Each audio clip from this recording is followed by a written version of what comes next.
to the bottom. And then take it over. So we're gonna have to take it up to the table over there, and then she's gonna hand it to you. The lady in the black fair coat, black fair jacket. She's got all the merchandise. First over here. I'm sorry. Right in front. Oh, right. There you go. Oh, I'm sorry. Drawing ticket. Oh, sure. Oh, okay. I was just checking. Yeah, she's been selected. Okay. She was up there by herself. I didn't know. Second drawing is gonna be for Nothing But Cake Tower. Look, the number is 454115. 454115. It may be somebody like that. Let me see. Yeah, somebody at the vendors have it. Oh, yeah. The vendors, yeah, they were able to. Oh, we got a winner. Oh, that's my mama can't see. 454. Let me go help my mama. 15. I got it. Oh!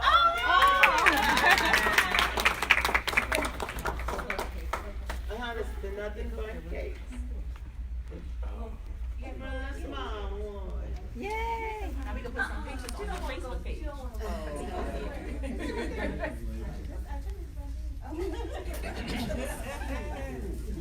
Okay, I'll keep her ticket. Yes. Oh, I got her ticket. This next one is for a $25 Papado gift card. Right. That's the good stuff. Number is 454077. 077. Here we go. All right. Remember you going to don't get that gift card. Don't get that gift card. Lady with the black, and she's gonna give you your gift. Got one more, and it's gonna be for two $10 food court gift cards to Urban 8. So $20 worth of gift cards to Urban 8. It's out in Plano. The number is 454015. 454015.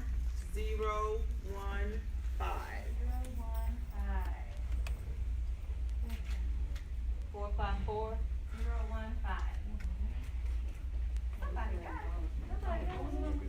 454015. Going once, going twice. Pull another number. Come on. Oh, should we check the vendors outside? Oh, you're here, okay. Oh, she's right here. What about the jewelry vendor though? No, she got them both. Anybody? 015. 015. All right, one more time. Pull a different number. Going once, going twice. Gone. All right. On to the next one. Do one more. You gotta shake it up, shake it up, shake it up, shake it up. Okay. Oh, you One more. She done. Well, there ain't no water in there. All right. The same numbers, 454 225. 225. 225. 225. I got it.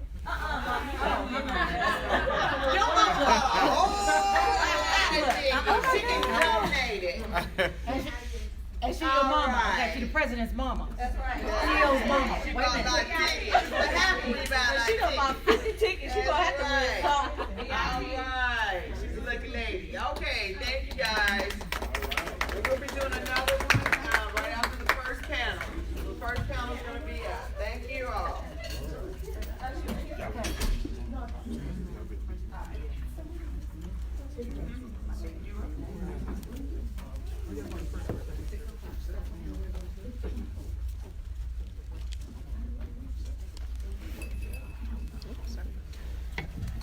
Okay.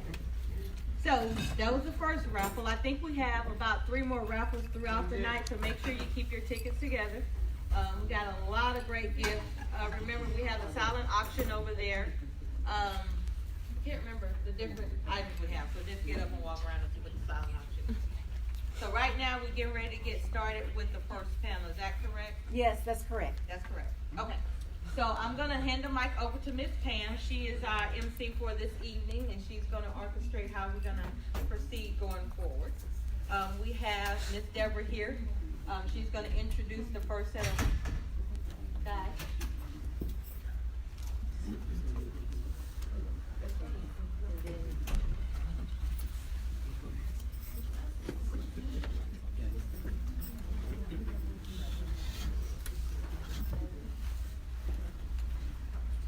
All right, and welcome everyone.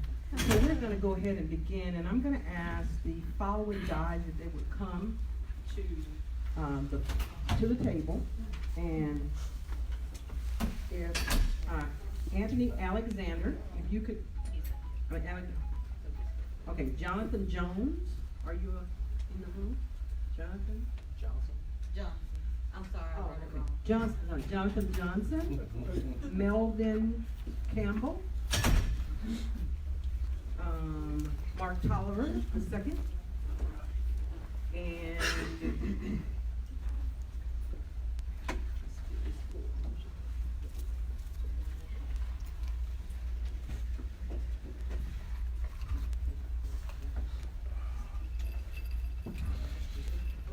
all right, thank you. Hello, ladies and gentlemen. How are you all? Great, how are you? Yeah.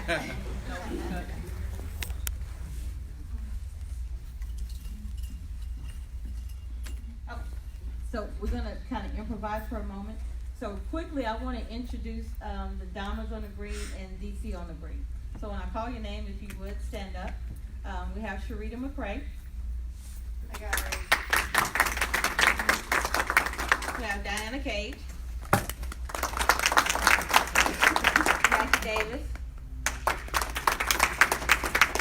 Janet Mayfield.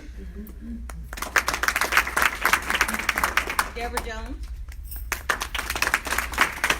Julia Chisholm. And we have Contrice Jones. She's been one of our volunteers. And we have me. So, I want to say thank you to all the ladies for putting up with me. I know I can be a pain in the behind. I want to say thank you for believing in the vision. Thank you for not being mad at me for sending out emails and texts, and husbands, thank you for not getting mad for their phones going off late at night, 'cause it is me. But I want to say thank you to all you guys for being here and believing in the vision and, you know, giving back to the youth and what we're trying to do, contributing to the cause. So now, I'm really going to hand it back over to Miss Pam, and we're going to get this party started.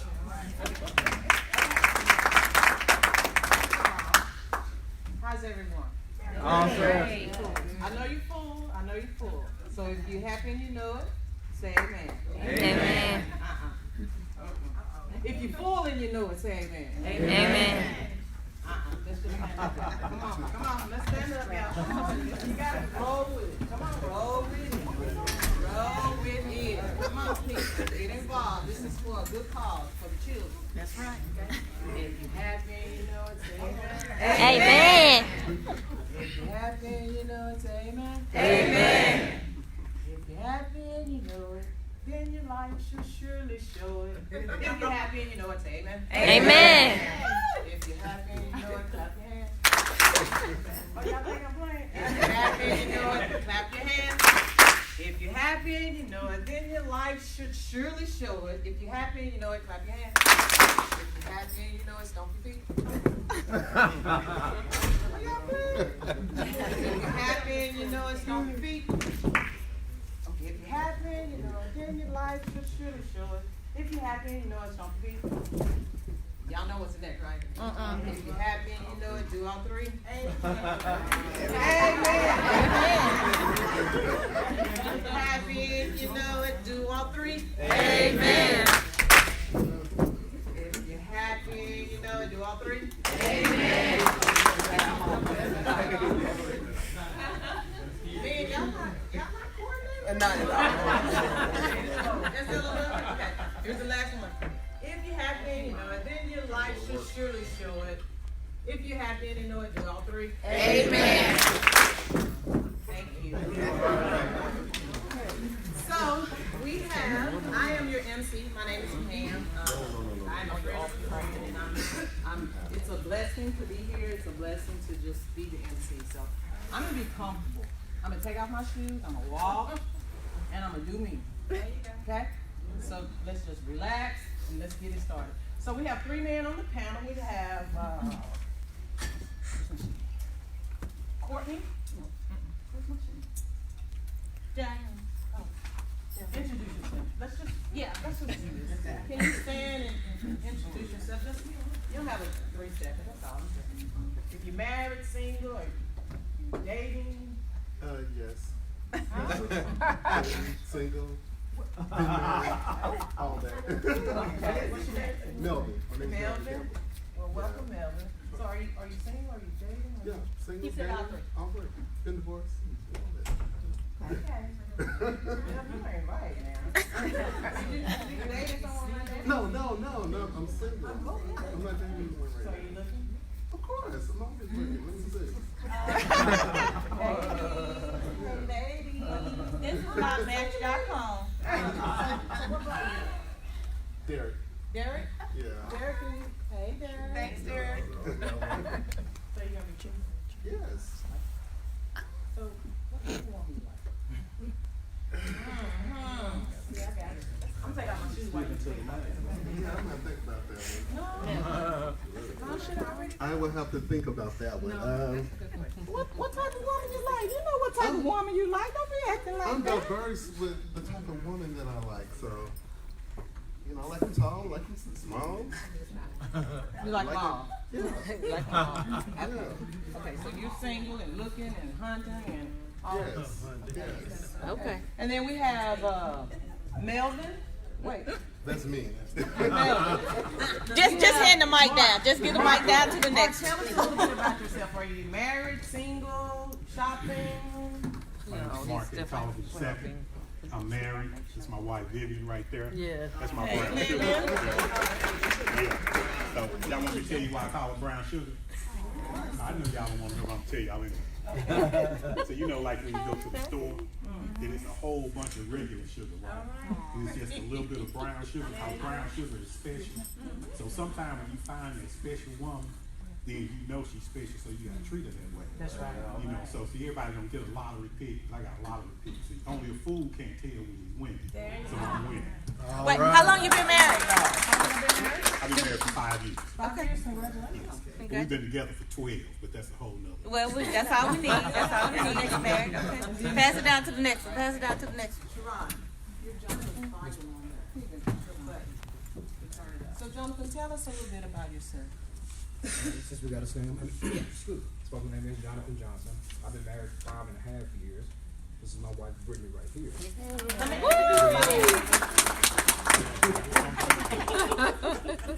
This is the wife. This is the better half right here. It's like that's the better half over there. Yes. We have 2 sons, Landon and Trey. 11, 6. I know you asked what brought Melvin here. Actually, Mark brought me here. Oh, cool. He sent me an invite and linked in with this great lady right here, and said, "Hey, I got a young dude that can come through and talk as well too." So I'm here because of Mark. Well, thank you. Let's give these gentlemen a hand. I'm in dig. I'm sorry, I'm in dig. And so, no disrespect to the wives or anything, but I'm in dig. So I'm gonna start with the married man first. Okay. So, what was the foundation of finding that woman? What was that? What were you looking for? Mark. Well, for me, Mike. No, hold on to that mic. I can talk loud. So, what were you looking for?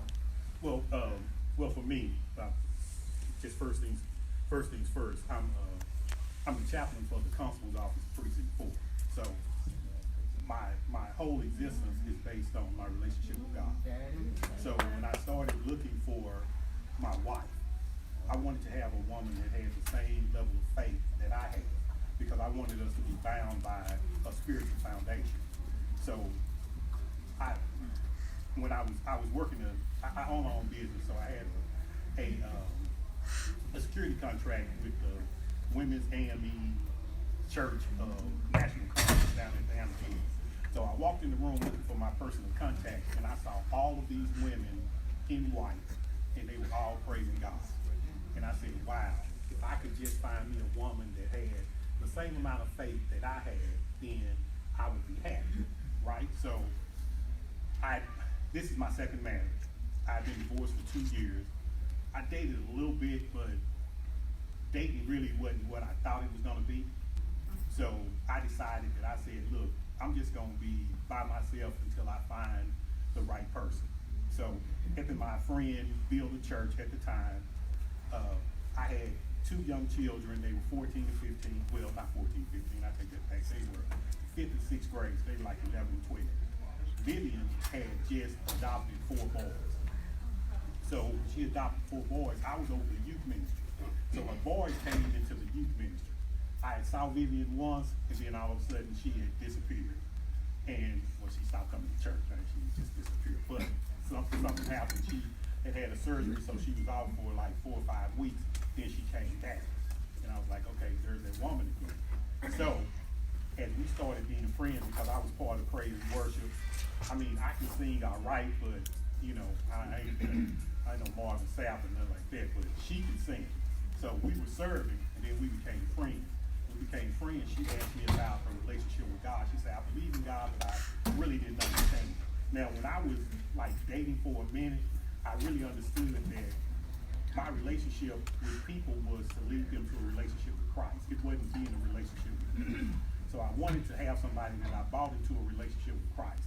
Once me and Vivian started talking, I started giving her a couple of tapes. We started talking about a relationship with God. She called me one day and she said, you know what? I understand what's going on now. I kind of understand some things that's happening in my life. I'm going to rededicate my life to Christ, and I want you to read my testimony when I get baptized. And I was like, wow, you know, I just did what I'm thinking God wants me to do. So from that point on, I tell people I've been married for 5 years, but really I've been married for 12. Because as soon as me and Vivian got into a relationship, we were exclusive, and our whole intention was to be married, but be married in the right way. So once we got married to a couple. I'm sorry, for 2 minutes. So, Amen. all right, Okay, amen. let me rewrap. Okay, so we're gonna keep this to a minimum. It's okay, because you love your wife, and I hear you. When I grow up, I'm gonna be just like you. I promise you I am. When I grow up, I'm gonna be like you. So, Jonathan, right? So, I heard Mark say something very important. He said, see, I'll just wait for that. Jonathan, what were you looking for? So as far as my story looking for a wife is kind of similar to Mark's to a degree. As far as my father, he's a pastor. He's my pastor since I was in diapers, literally. And I saw the relationship that him and my mom had, and how they would talk, how they would cook, just kind of how they would just go on, you know, as far as their day to day. Granted, you know, as far as every marriage has its challenges, such as theirs as well too. Especially with him being a pastor, because you know, as I told my wife, you know, when I was young, it was no shock to hear our phone ring at 2 in the morning because somebody was in need of something as far as like prayer for their son. A murder just happened, or somebody's in jail, or something crazy would have happened. And so I understood growing up when it came to my marriage that I needed someone who understood, you know, me as well too, being a pastor's son, because it's a very busy life. If anybody's a pastor's son, niece, daughter, whatever it is, you guys know how it is. But when it came for me looking for a wife, I needed someone, same way the same way as far as Mark said, that you know, we were on the equal playing field. Now the story about like my wife and I, we've been knowing each other since we were 4. Went to school together the whole 9. Wow. But the ironic thing was we never dated. We were just friends, rode the same bus, cracked jokes, talk, all that kind of stuff. But we never dated. And so 2011 comes, and I just got out of a relationship, not a marriage, a relationship. And, you know, I kind of said the same thing Mark said. I said, you know what, I'm not even looking right now. I'm cool, you know, where I'm at, I'm relaxed. And lo and behold, you know, her and I met back in the gym out of all places. And as far as the gym that I was going to at the time, I think I'd been there for 4 or 5 years, had never saw her there. And literally one Saturday I walk in and she's like there. And so, you know, we exchanged numbers, we talked, and one thing led to another. And she told me about as far as her walk with God, how she was trying to get stronger, how I was trying to get stronger as well. And she also understood that you know, I wasn't a completed project. And the same way I understood that she wasn't either. And so we worked in I learned over time too. Okay, I'm sorry. Thank you. So I heard Mark say that he was looking for a wife. Now this is America, y'all. And I understand when you're at a certain point in your life, that's what you do. But most men are not looking for a wife. They're looking for something. Right? Am I right, man? A night call. Hello. Am I right, man? Just be honest. Come on, baby. Be honest. They're not really necessarily looking for a wife. So my friend, Melvin. Yes. Are you looking for a wife? Yes. Okay. Right? You hear me say, okay. So. I've been married before, so yeah. Are you afraid? Am I afraid? No. Do you think men are afraid to marry? Some. Some. Why do you say some? It's just the nature of people in general. It wouldn't be exclusive to just men. You have some women don't want to be married, and people change over a period of time. I think sometimes, it was a time my wife didn't want kids, and then all of a sudden she wanted kids. So people change. Right. But this is about men tonight. Can I add something? What can you add? I think marriage is a bad rap. I think a lot of times men view marriage as that old ball and chain, like I'm giving something up instead of I'm gaining something. So marriage gets a bad rap. If we view marriage differently and we raise our standard in which we live, then marriage would be perceived differently. Thank you. So do you think that when you said that they believe that I'm giving something up? I mean, 'cause I'm just doing this Rolodex like this, and I'm like, I'm giving some up too now. But when you say gaining something, what are you really saying? Okay. And we're gonna keep it short now. Okay, I'm gonna keep it real short. Okay. Women are looking for a relationship. Okay. Men are looking for an experience. A relationship is a long-term obligation, opportunity to grow and learn each other. And experience is entertainment. Most men are looking at being involved with women so they can be entertained, not being Mr. Right, being Mr. Right man. That's good, man. Can everyone hear? No? No? You say no? You say I can't say all those. okay. You know what? Let's do this. We have 4 There you empty go. tables right there. Let's go. You hear me? Let's go. Y'all hear? Just make sure you're speaking to the mic. We can't have, hey, my name, we can't have that. Have it up to your mic. Hey, there you go. If you're happy and you know it, say amen. Okay, so what is a man? What is a man? Define, Melvin, what is a man?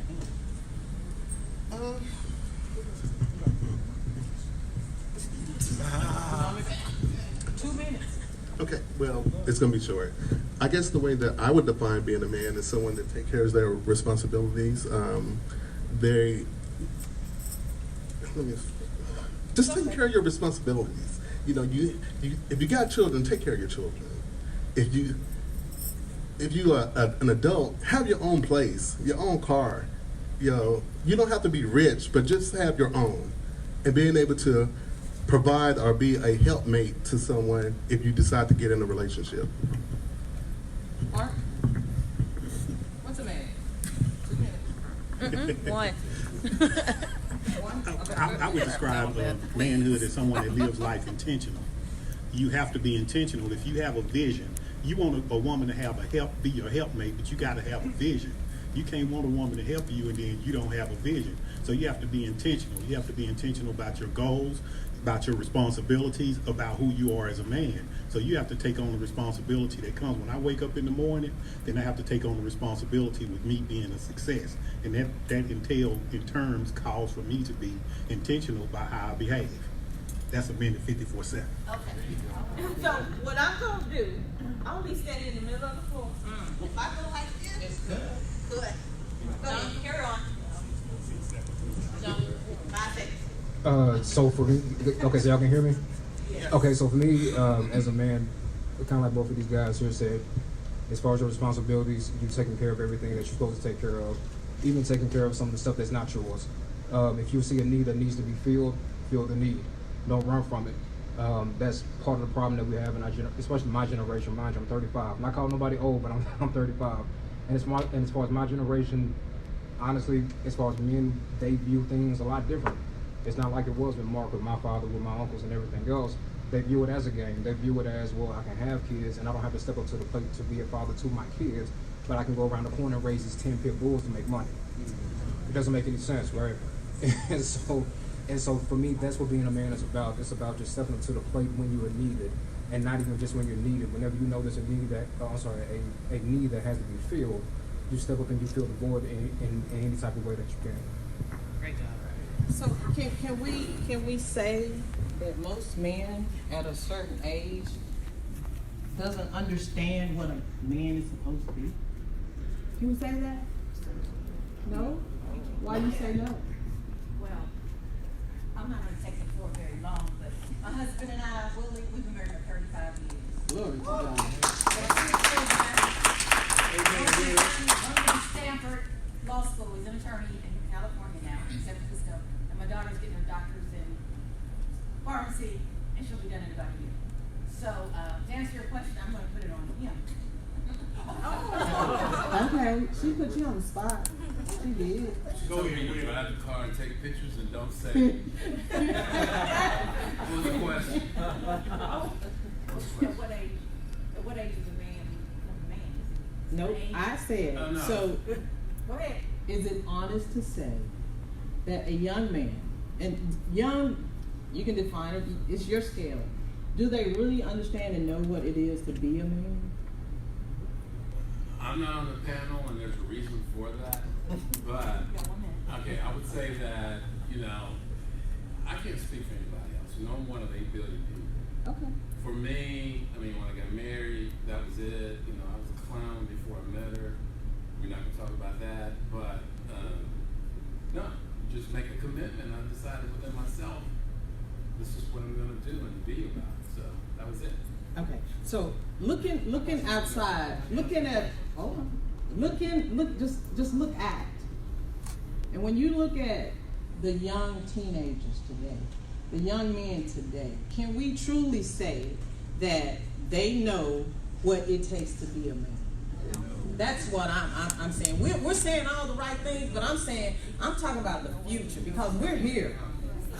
You understand? We're here. We're at an age where we know, we understand, we're trying to figure it out. But we're talking about this generation behind us. Can they truly say that they know what manhood is? Can I answer that? Sure, Jonathan.